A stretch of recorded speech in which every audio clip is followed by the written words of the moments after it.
20 Mei itu Bung Karno pidato di muka Panglima seluruh Indonesia, Panglima nasional, Panglima daerah.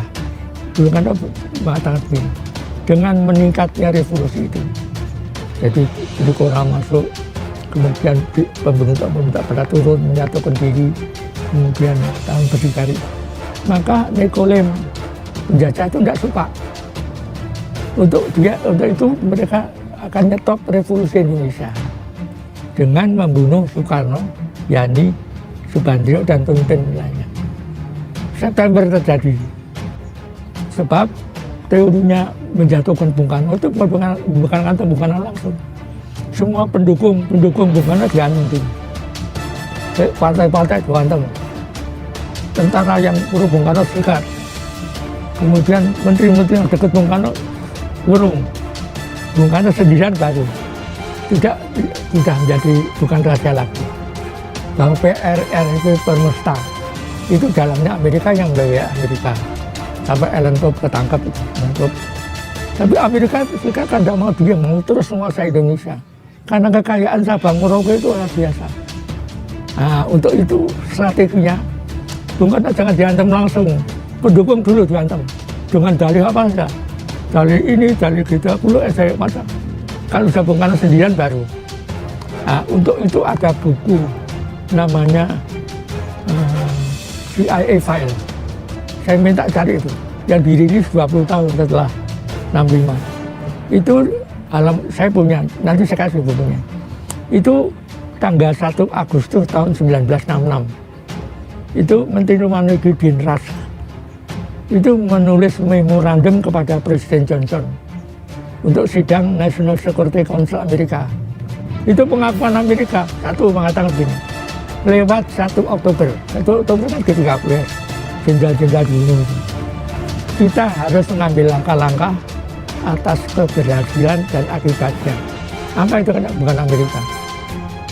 Nah, pengakuan. Lalu ada kata-kata adalah menjadi maksud tujuan Amerika Serikat bahwa Indonesia itu harus bebas dari komunis lokal maupun komunis Cina. Nah, itu kalimat yang selanjutnya punya teman-teman kita Eropa Barat, Malaysia, Australia, New Zealand, Filipina menghendaki Indonesia ada perubahan yang menguntungkan.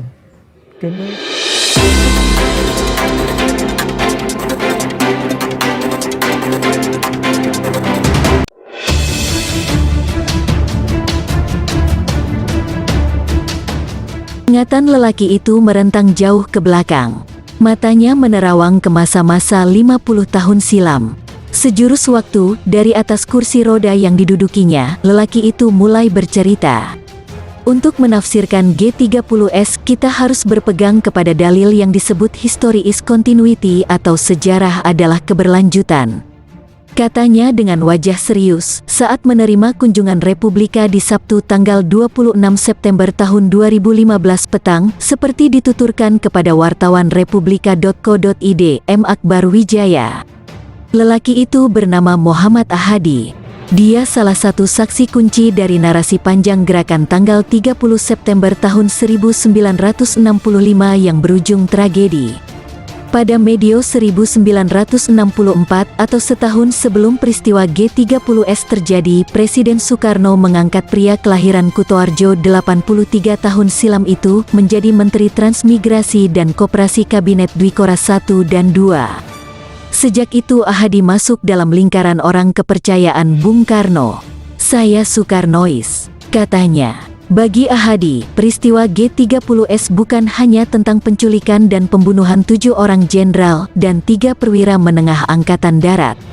Peristiwa G30S merupakan narasi panjang tentang arus balik pembentukan sejarah Indonesia.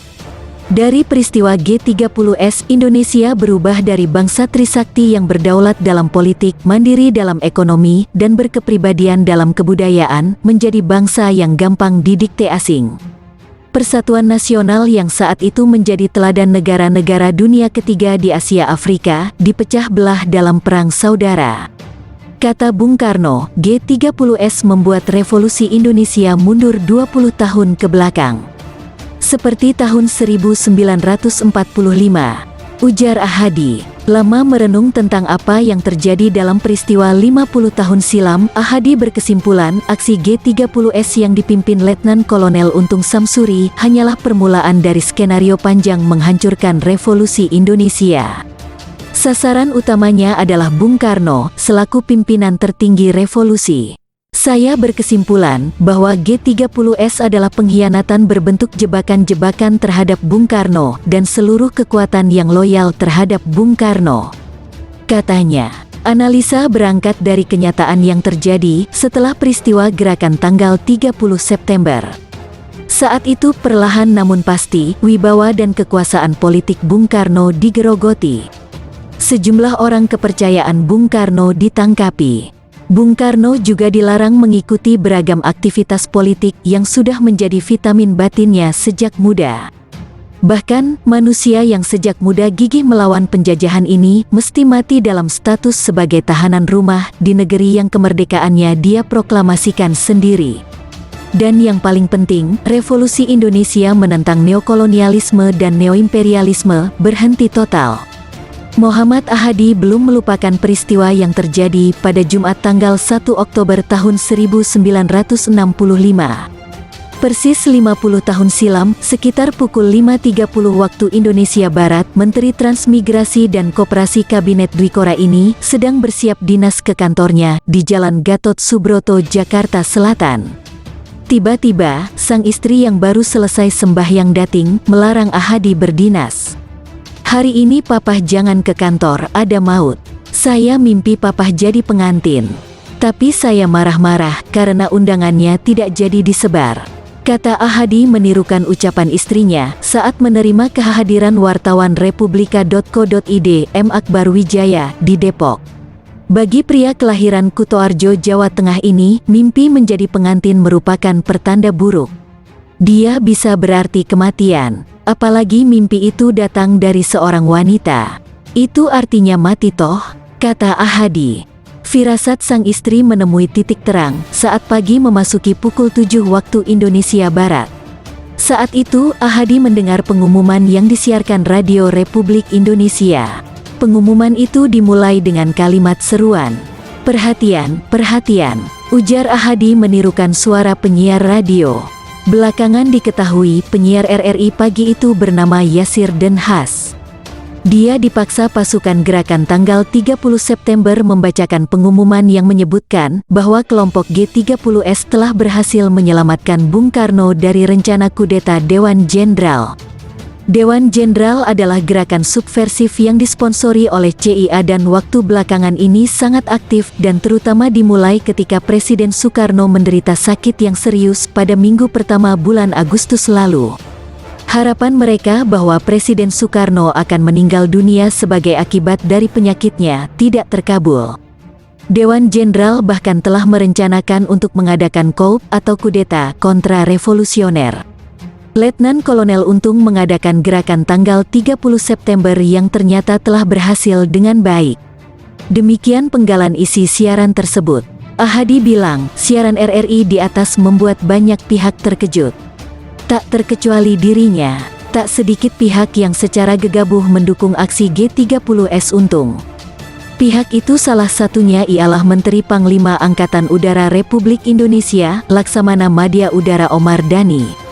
Tepat pukul 9.30 waktu Indonesia Barat atau 2 jam lebih 30 menit dari pidato di RRI, Omar Dhani melalui Departemen Penerangan Angkatan Udara menyatakan dukungan terhadap aksi gerakan tanggal 30 September. Bahkan Dhani menyebut G30S sebagai gerakan progresif revolusioner yang patut disokong dan didukung.